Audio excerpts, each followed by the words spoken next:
Bonsoir, 22h dans nos studios et sur l'ensemble du réseau synchronisé de Sen Radio. Bienvenue à Sud Nuit. Devant le refus de paiement des factures d'eau par certains habitants de Mbacké, la Sen'Eau a coupé les robinets ce lundi.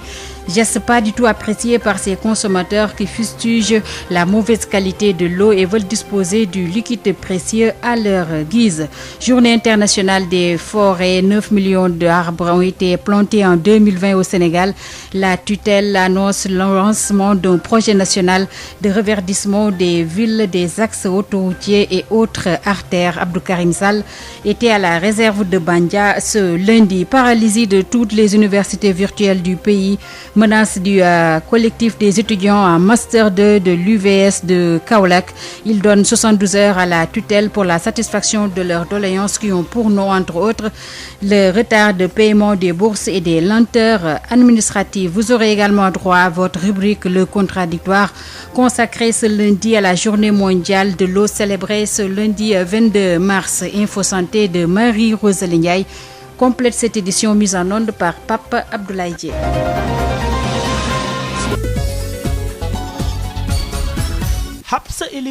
Bonsoir et bienvenue à Sud Nuit. Refus de paiement des factures d'eau par une partie de la population de Mbacké. Les responsables de la Sen'Eau ont procédé ce matin à des coupures, une situation déplorée par certains consommateurs qui s'y sont opposés. Ils dénoncent donc la mauvaise qualité de l'eau et réclament une solution définitive. Tout ici. Le pire a été évité de justesse ce lundi dans la commune de Mbacké. Les agents de la Sen'Eau qui faisaient le tour des foyers pour suspendre la fourniture de l'eau ont été chassés et poursuivis par des jeunes qui étaient dans tous leurs états. Personne ne payera si la qualité n'est pas améliorée, selon Mabé Ndiaye, président de l'association And Soppi Ndox Mbacké. L'eau, c'est la vie. C'est un combat crucial qui honore tout le monde. Pendant 35 ans, on nous a donné cette eau-là, qui n'est pas bon. On doit changer cette eau-là. On a le droit de réclamer une eau potable, comme le préconise l'Organisation mondiale de la santé. Le bras de fer qui oppose la population de Mbacké à la Sen'Eau date de plus d'1 an. Et du côté de la société, le directeur régional de la Sen'Eau de Diourbel promet de saisir la hiérarchie. Maintenant, depuis presque plus d'1 an, ils refusent de payer. Alors, bon, j'avoue que parallèlement aussi, on était en train de SONES, qui est la tutelle, je le rappelle. Et la SONES, aux dernières nouvelles, a attribué le marché de transfert, quoi. Nous, on a quand même des charges énormes. On ne peut pas continuer. Et c'est même pas équitable. Une partie de la population paye, une autre partie dit qu'elle ne paye pas. Depuis plus d'1 an. Donc c'est dans ce cadre-là qu'on a voulu faire une action commerciale, suspendre vraiment la fourniture d'eau aux gens qui ne payent pas, quitte après à trouver des arrangements avec eux sous forme de moratoire. Bon, malheureusement, ils sont sortis très violemment. Donc ils ont même un peu blessé un agent, mais heureusement c'est pas très grave. Moi je vais me référer à la hiérarchie. J'ai demandé à ce qu'on remette ces quelques personnes en attendant qu'une solution globale soit trouvée. La journée mondiale de l'eau célébrée ce 22 mars a été marquée par cette situation que beaucoup n'ont pas manqué de déplorer. Tout ici Mbacké sur le ferme. Tout ici, sécurité et valorisation de l'eau, le directeur territorial de Sen'Eau qui regroupe les régions de Kaolack, Kaffrine et Kaolack donc rassure selon lui des efforts sont faits. Il a également annoncé la construction de 2 stations de traitement pour lutter contre la salinisation du liquide précieux dans la commune de Kaolack dont les travaux démarrent cette année. Le directeur territorial de Sen'Eau à Kaolack, Saliou Sané, s'en explique au micro de Mamadou Camara. L'État du Sénégal, à travers la SONES, en synergie avec la SDE, a pensé sécuriser certaines zones, notamment Guinguinéo, Ndofane, Nioro et présentement la commune. Pour revenir sur les faits concrets, nous avons 2 forages, un à l'Isra qui fait débit 200 m3/h. Nous avons aussi Kaon qui fait 200 m3/h. Nous avons aussi un autre forage en Ndofane qui doit permettre de sécuriser l'alimentation de Ndofane où nous sommes en monoforage, nous sommes à 200 m3. Aujourd'hui pour Nioro, la sécurisation elle est faite parce que nous sommes déjà à 3 forages. Nonobstant de tout cela, vous êtes censé savoir que la qualité de l'eau se pose au niveau de Kaolack, notamment en question de salinité. Aujourd'hui, avec l'État du Sénégal, la SONES, 2 grands projets sont en vue. C'est une station au niveau des traitements des eaux qui va être installée au niveau de Tiofak et un autre au niveau de Bongré. Voilà en tout cas en substance ce que je peux dire sur les éventuels investissements qui sont en vue pour permettre de valoriser en tout cas le produit que la CNO met à la disposition des populations kaolackoises. Quand est-ce que ce projet va démarrer et vos partenaires? Il y a beaucoup de partenaires, la BOA, la Banque africaine de développement, vous avez le Fonds européen d'investissement et puis l'État du Sénégal qui apporte sa contribution. Maintenant, c'est un programme logiquement qui doit démarrer vers fin 2021, voire même 2022. Une autre région qui est à côté de vous, Fatick, où nous avons une station qui fait 3600 m3, dont on traite 3600 m3. Aujourd'hui, Fatick ne se plaint pas de problème de qualité d'eau. Une eau douce, agréable. Je souhaite que Kaolack puisse voir l'édification de ces ouvrages qui vont fortement améliorer la qualité de l'eau. C'était le directeur territorial de CNO à Kaolack, Saliou Sané. Colère des éleveurs du village de Helcom Hoy, dans le département de Malem Hodar, c'est dans la région de Fatick. Ces éleveurs sont opposés à la gestion de leur forage pastoral par Flex Eau. Donc, ce forage qui date de 1949 a toujours été géré par les acteurs de l'élevage, rappelle-t-il. Nous écoutons un étudiant porte-parole de ces éleveurs. Il se nomme Djibo Ka. Il est avec Moumoudou Kamara. Qui vont récupérer les forages. Et je pense que c'est pas la bonne gestion. Parce que nous tous, nous sommes au courant des villages où cette société est passée. Il n'est pas la meilleure des sociétés parce que c'est une zone purement pastorale. Donc, les réalités qui sont ici ne seront pas les mêmes que des réalités dans les zones agricoles. Parce que, comme l'a si bien dit des gens qui ont ici parlé, ici c'est un point, on peut dire, de rencontre des éleveurs presque des 4 points du Sénégal. Il y a la région de Louga, l'oriental. Il y a aussi, on peut même dire que dans le Salou, en un certain des moments, d'ici quelques même mois, dans le mois d'avril, il y aura ici des milliers et des milliers de vaches, de bovins, de caprins et ainsi de suite qui vont venir ici abriter. Donc si aujourd'hui cette société vouloir récupérer les forages dans le par exemple de malmener ses éleveurs, je pense qu'il est légitime d'interpeller les dirigeants, à savoir les autorités étatiques, pour dire nous sommes prêts à donner corps et âme pour montrer notre désaccord. Le pays est régi par des lois. Donc si ces autorités aujourd'hui veulent utiliser du forcing pour récupérer les forages, j'aurais aimé même que vous venez ici à des moments du mois d'avril, vous allez ici voir des éleveurs qui sont venus aujourd'hui pour manifester leur colère, où on voit plus de 10 000 vaches au mois d'avril passé, où on a assisté à un problème d'eau. Le forage, il y avait un problème d'eau. Des vaches sont restées ici presque à mi-journée sans boire. Si la société récupère les forages, ils vont mettre ici leurs propres personnes. Et ces personnes aussi, on ne peut pas les conditionner, nous, en tant que villageois, parce qu'ils vont nous dire que nous, on nous a mis ici par un autre. C'était Djiboka, le porte-parole des éleveurs du village de Helcom Hoy, qui ne veulent pas de Flex Eau pour la gestion de leur forage. Journée internationale des forêts célébrée tous les 21 mars. 9 millions d'arbres ont été plantés en 2020 dans le cadre du programme de préservation du patrimoine forestier et le reverdissement du Sénégal, selon le ministère de l'Environnement et du Développement durable. Abdou Karim Sall annonce le lancement d'un projet national de reverdissement des villes, axes autoroutiers et autres artères. Il était en visite dans la réserve de Bandia à l'occasion de cette journée internationale. Moustapha Sall. 9 millions d'arbres ont été plantés l'année dernière au Sénégal. Le ministère de l'Environnement et du Développement durable travaille pour le reverdissement et la préservation du patrimoine forestier. Selon Abdou Karim Sall, le ministre en charge du secteur. On avait un objectif durant la campagne de reboisement. Pour atteindre cet objectif-là, il faut impérativement rendre disponibles des plans à travers les 86 pépinières dont nous disposons sur l'étendue du territoire national. Je pense qu'on peut l'estimer à 9 millions de plants, et ces 9 millions de plants ont été absorbés totalement par les populations. Et je salue des initiatives privées qui, partout au Sénégal, travaillent dans des pépinières privées avec soit des arbres ombragés ou avec des arbres fruitiers. Et je pense que cela participera à la création davantage d'emplois verts. 9 décrets de classement des forêts déjà signés par le chef de l'État et dans les prochains jours, un projet de reverdir les villes et certains actes sera lancé, ajoute le ministre. Vous avez vu, il y a de cela quelques jours, a signé 9 décrets de classement dans 4 régions du Sénégal pour une superficie globale de 84 726 hectares. Et depuis 1968, pratiquement, il n'y a pas eu de classement. Au Sénégal, le président de la République vient de faire un classement de 9 forêts. Cela atteste de sa volonté de reverdir ce pays. Cela atteste de sa volonté de préserver notre patrimoine forestier.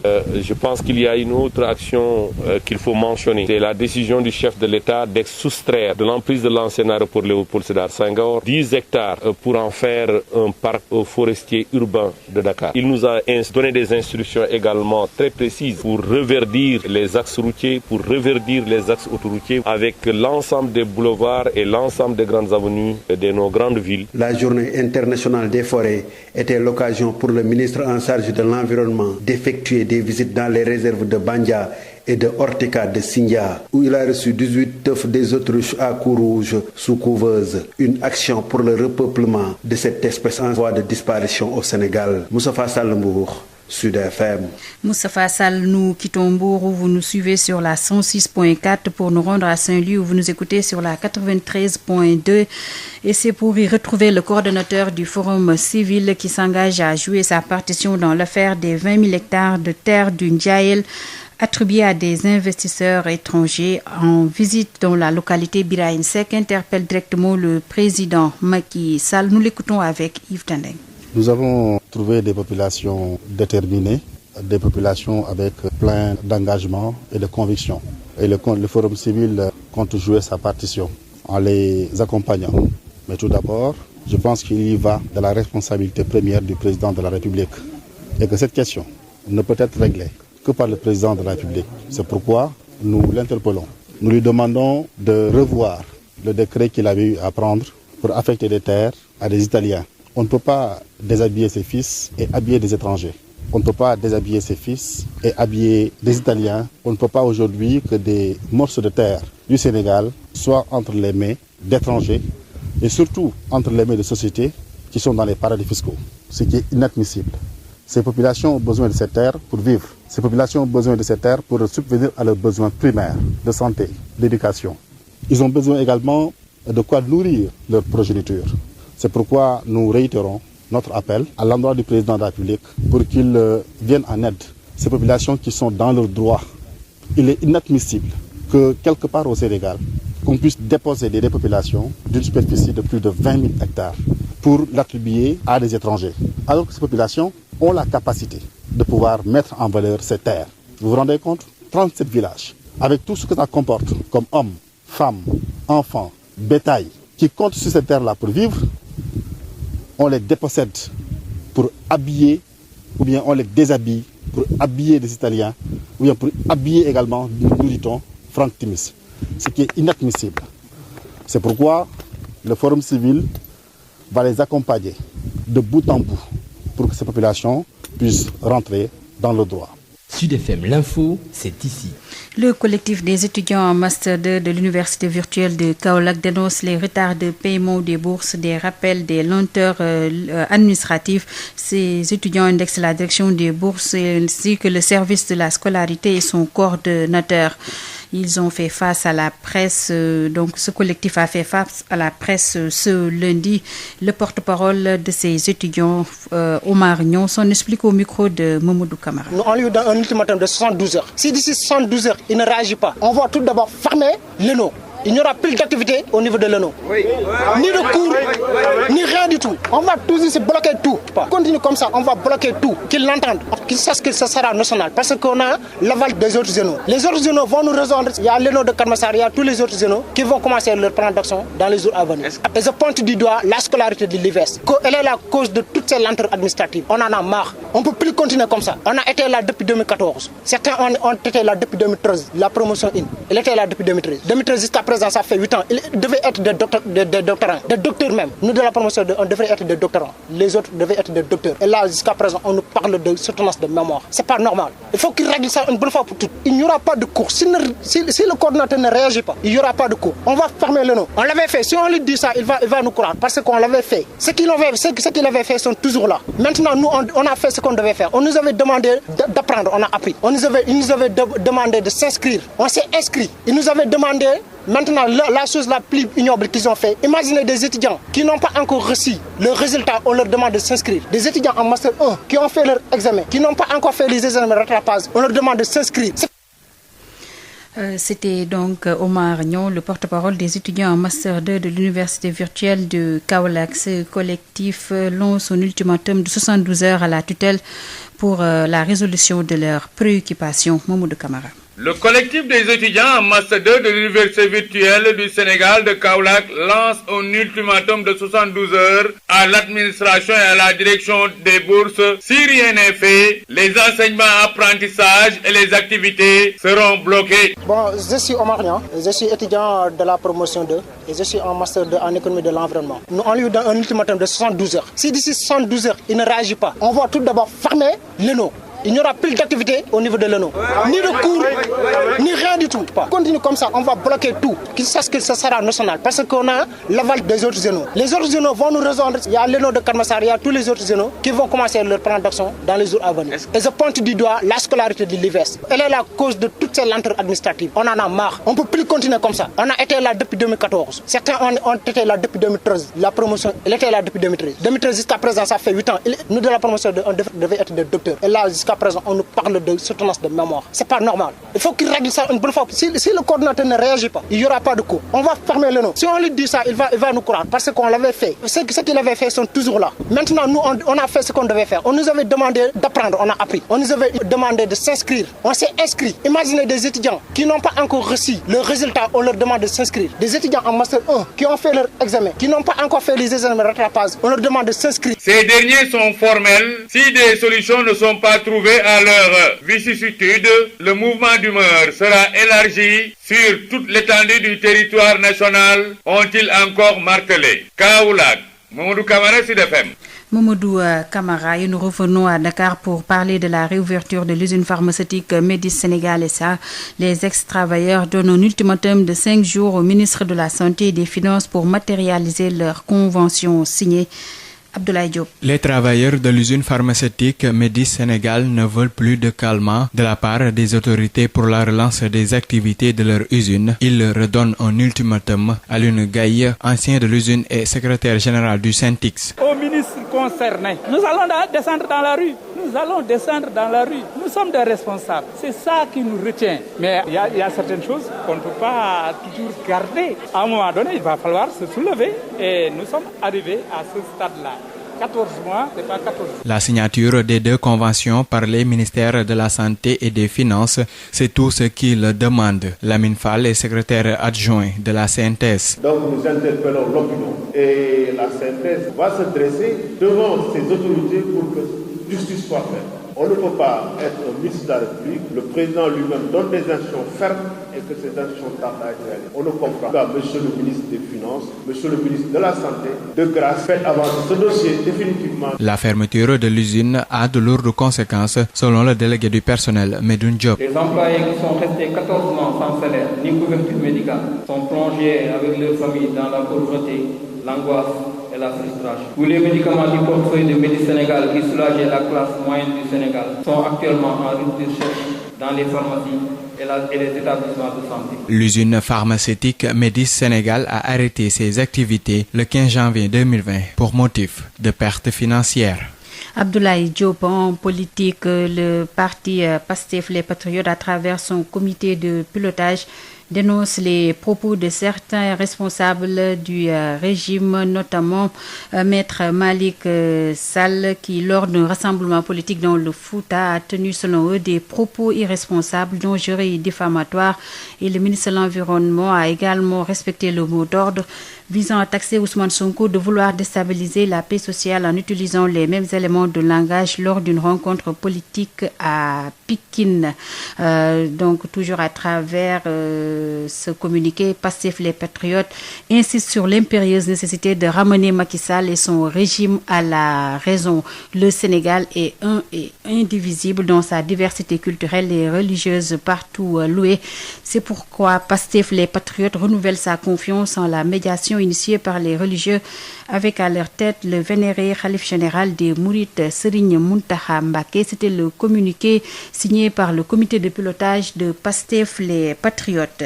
L'activiste Guy Marius Sagna, auditionné par le juge du 3e cabinet, selon son avocat maître Moussa Sarr, il a répondu à toutes les questions qui lui ont été posées. Les détails avec maître Moussa Sarr, l'avocat de Guy Marius Sagna, au micro de Aïssatou Gueiba. Donc Guy a été entendu ce matin, non pas par le doyen des juges qui était empêché, mais par le juge du 3e cabinet. Donc il a été entendu sur les faits qui lui sont reprochés et il a répondu à toutes les questions. Donc ce qu'on peut retenir, c'est que l'audition s'est passée dans d'excellentes conditions. Oui, dès la fin de l'audition, j'ai déposé une demande de mise en liberté provisoire et nous attendons l'issue de cette demande. Certainement, dans les heures qui suivent, on devrait avoir une décision. Oui, j'ai bon espoir pour 2 raisons. La première, c'est que Guy a fait l'objet d'une arrestation préventive sur la base de faits imaginaires. Il n'a posé aucun fait matériel constitutif d'une quelconque infraction. Donc il a été enlevé par la police parce qu'il serait un proche de Ousmane Sonko. La deuxième raison, c'est qu'avec cette atmosphère de décrispation, nous pensons que la libération de Guy Marius Sagna et de ses co-accusés constitue un élément de renforcement de cette paix civile, de la cohésion nationale et de la concorde.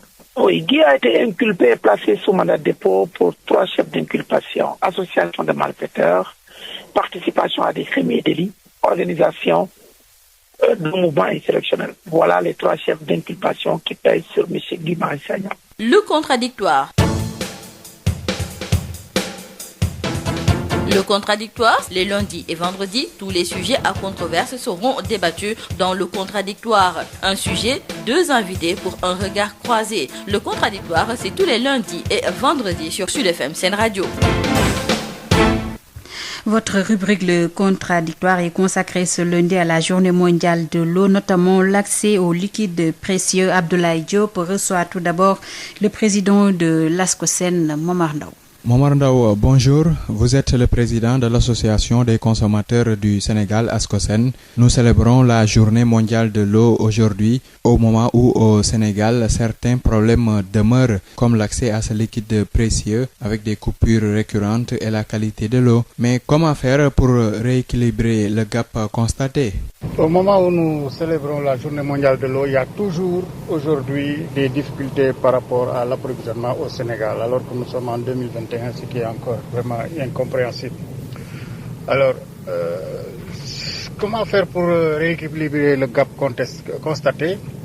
D'abord, il faut augmenter la production, mais de manière suffisante. C'est-à-dire qu'aujourd'hui, ce qui se passe, c'est qu'il y a beaucoup de projets qui ont été initiés depuis des années, mais ces projets sont limites, c'est-à-dire qu'entre le moment où le projet est initié et le moment où il est mis en œuvre, la capacité du projet est très rapidement donc atteinte ou dépassée. Donc c'est la raison pour laquelle il faut qu'on recalcule le dimensionnement donc des projets pour pouvoir faire face à la demande. Parce que quand il y a de l'eau, quand il n'y a pas d'eau, les consommations donc sont minimales. Mais si vous avez une pression, votre consommation peut être augmentée, multipliée par 3. Et donc c'est la raison pour laquelle ces facteurs d'élasticité de la demande en fonction de l'offre doivent être pris en compte dans le cadre donc de la programmation des investissements, ce qui ne semble pas être le cas. Comment avoir une bonne qualité de l'eau justement? Alors une bonne qualité de l'eau, c'est une eau qui respecte au minimum donc les prescriptions de l'Organisation mondiale de la santé quant à sa composition, etc. Et aujourd'hui, c'est vrai que l'eau fait partie des denrées les plus, en tout cas, contrôlées au Sénégal, avec plus de 10 000 contrôles chaque année, donc 10 000 points de contrôle et 10 000 contrôles par chaque année, ce qui permet donc de pouvoir vérifier la potabilité de l'eau. Mais c'est vrai que la potabilité, c'est la base. Maintenant, nous consommateurs, nous sommes en train de travailler dans le sens donc d'une acceptabilité de l'eau, parce qu'une eau peut être potable et sembler repoussante pour un consommateur. L'autre élément, c'est que effectivement la qualité de l'eau ne dépend pas seulement de sa transparence ou de sa clarté, et je pense que ça aussi il faut qu'on en tienne compte. Merci M. Momar Ndao. Je rappelle que vous êtes le président de l'association des consommateurs du Sénégal, ASCOSEN. Après le président de l'ASCOSEN, place à Djeriba, directeur des territoires et des opérations de la CENO avec Abdoulaye Diop. Bonjour Djeriba, vous êtes le directeur des territoires et des opérations de CENO. On célèbre aujourd'hui la journée mondiale de l'eau. Au Sénégal, où en est-on pour la couverture? Parlant de couverture en eau du pays, nous rappelons que le Sénégal fait quand même partie des rares pays africains à avoir dernièrement atteint les objectifs du millénaire pour le développement, c'est-à-dire le taux de couverture universelle en eau en milieu urbain. C'est un taux suffisamment confortable comparé à d'autres pays, mais qui ne veut pas dire que tout le monde a de l'eau de façon absolue ou qu'il n'y a pas de rupture dans la fourniture en eau. C'est donc dire que ce taux n'occulte pas les ruptures passagères ou saisonnières de l'alimentation en eau dans certaines villes, dans certaines localités, que ces ruptures soient dues à des opérations de maintenance planifiées ou à des pannes ponctuelles. Alors, ce qui est important, c'est que le Sénégal, qui a donc atteint les OMD, est de ce fait bien placé pour concourir et aussi relever le défi des ODD, c'est-à-dire les objectifs de développement durable. Et de ce point de vue, nous avons la chance d'avoir aujourd'hui un schéma directeur de l'alimentation en eau potable du Sénégal et surtout dans les grandes villes, Dakar et la Petite Côte, où la problématique se pose avec acuité. Et derrière ce schéma directeur est adossé un plan d'investissement censé couvrir les besoins au fur et à mesure qu'ils se présenteront. Et c'est dans cette perspective d'ailleurs que nous procéderons très prochainement, dans les prochains jours, je veux dire, à la réception et à la mise en service de l'usine de Keur Momar-Sarr 3, KMS 3, qui produira dans un tout premier temps 100 000 m3 jour et dans un second temps, à terme, 200 000 m3 par jour, ce qui résorbera pour les quelques années à venir définitivement le problème du déficit en eau de Dakar. La qualité de l'eau est souvent décriée. À quand une bonne qualité de ce liquide précieux? Le Sénégal a la chance de disposer de deux ressources en eau conventionnelles, c'est-à-dire des eaux de surface et des eaux souterraines. Les eaux de surface sont en général d'une excellente qualité, c'est notamment le cas sur le fleuve Sénégal et sur le lac de Guiers qui apportent près de 50% des besoins en eau de Dakar. Alors, par contre, sur les eaux souterraines, nous avons quelques difficultés, notamment sur les forages distributifs de Dakar et sur le bassin arachidier. Quand je parle de quelques difficultés, c'est généralement des dépassements de seuil sur certains paramètres tels que le fer, chlorure et les fluorures, surtout les fluorures dans le bassin arachidier. Alors pour le cas de Dakar, l'essentiel des eaux qui provenaient des nappes ferrugineuses de Pout aujourd'hui est traité au niveau de l'usine du Point K à Sébikotane, ce qui a donc contribué à résoudre dans une large mesure le problème de l'eau colorée que nous connaissions dans le périmètre urbain de Dakar. Par contre, dans le bassin arachidier, un certain nombre d'usines ont déjà été mises en service, mais pour la majorité de l'eau distribuée dans le bassin arachidier, nous restons encore légèrement au-dessus des seuils définis par l'OMS sur les chlorures et les fluorures. Mais ce problème a été suffisamment identifié et pris en charge par la Société nationale d'exploitation dans son programme d'investissement. Au demeurant, que ce soit dans le bassin arachidier, que ce soit à Dakar, le fermier CNO s'assure que quelle que soit la qualité intrinsèque physico-chimique de l'eau, la qualité bactériologique, elle est garantie conformément aux exigences de notre contrat. La place de l'eau l'eau dans nos sociétés et comment la protéger est le thème de cette année. Justement, comment protéger cette eau? La protection de l'eau représente effectivement un grand enjeu.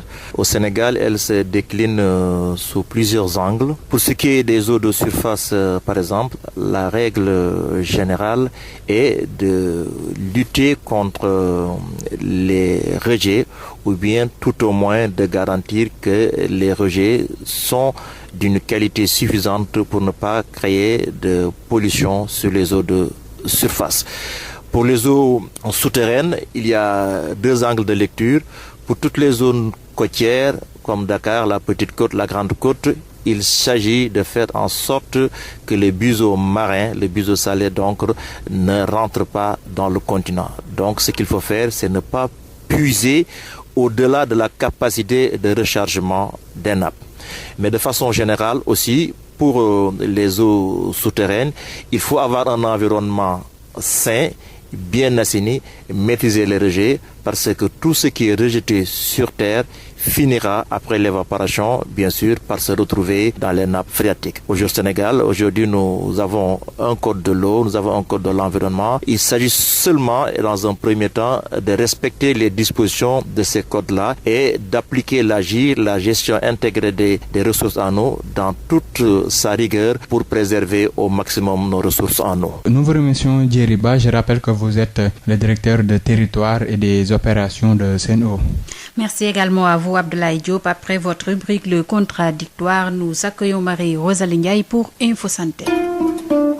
Yotox anti-moustique pour le corps, les vêtements, les rideaux et draps vous protège contre les moustiques chez l'adulte et l'enfant. Val d'Afrique vous offre votre journal de la santé. Bonjour à tous et bienvenue. Dakar a abrité samedi le Forum national sur l'imprégnation des hommes et des femmes des médias en droit de santé sexuelle et reproductive sur le thème « La question des avortements clandestins ». Au Sénégal, des études ont révélé que 19% de la population féminine incarcérée est poursuivie pour infanticide et avortement, parmi elles des femmes victimes de viols et d'inceste, selon Ami Sakho, coordonnatrice du comité de plaidoyer pour l'avortement médicalisé au Sénégal. L'infanticide était la deuxième cause d'incarcération des femmes avec 16%. Et l'avortement 3%. Si vous faites le cumul, on a 19% de la population féminine qui est incarcérée pour des motifs d'avortement ou infanticide.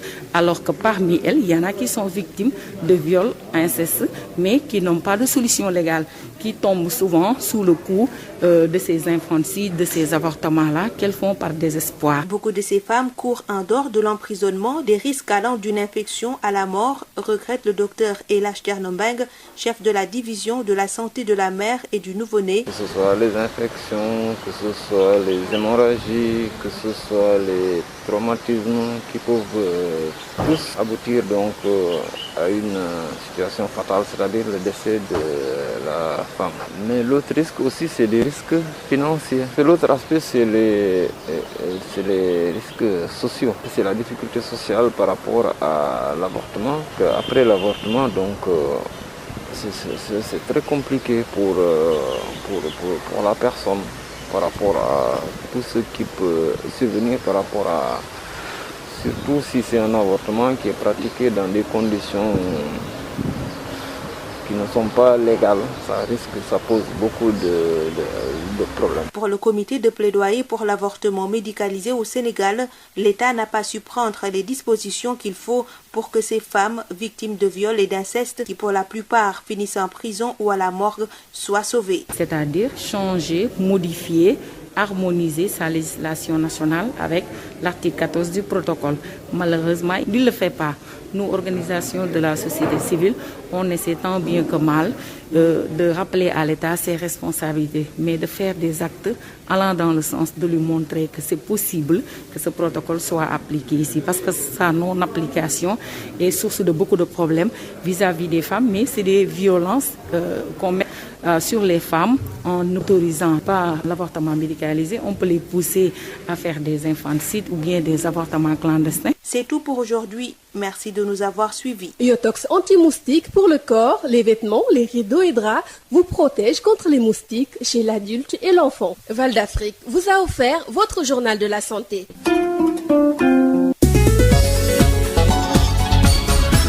Hapsa Eliman Wan. 22h35 dans nos studios, c'est la fin de Sud Nuit, le rappel des titres. Devant le refus de paiement des factures d'eau par certains habitants de Mbacké, la Sen'Eau a coupé les robinets ce lundi.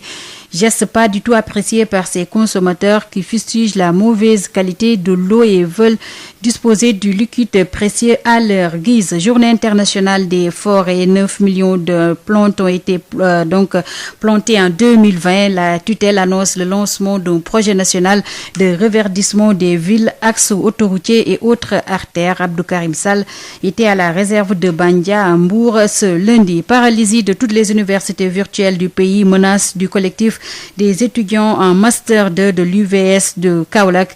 Ils donnent 72 heures à la tutelle pour la satisfaction de leurs doléances qui ont pour nom retard de paiement des bourses et des lenteurs administratives. Vous avez également eu droit à votre rubrique Le Contradictoire consacrée ce lundi à l'eau avec la journée mondiale de ce lundi. Info Santé de Marie-Rosalie Ndiaye a complété cette édition mise en onde par Pape Abdoulaye Dieye. Merci à lui. Merci également à vous, chers auditrices et auditeurs de Sen Radio.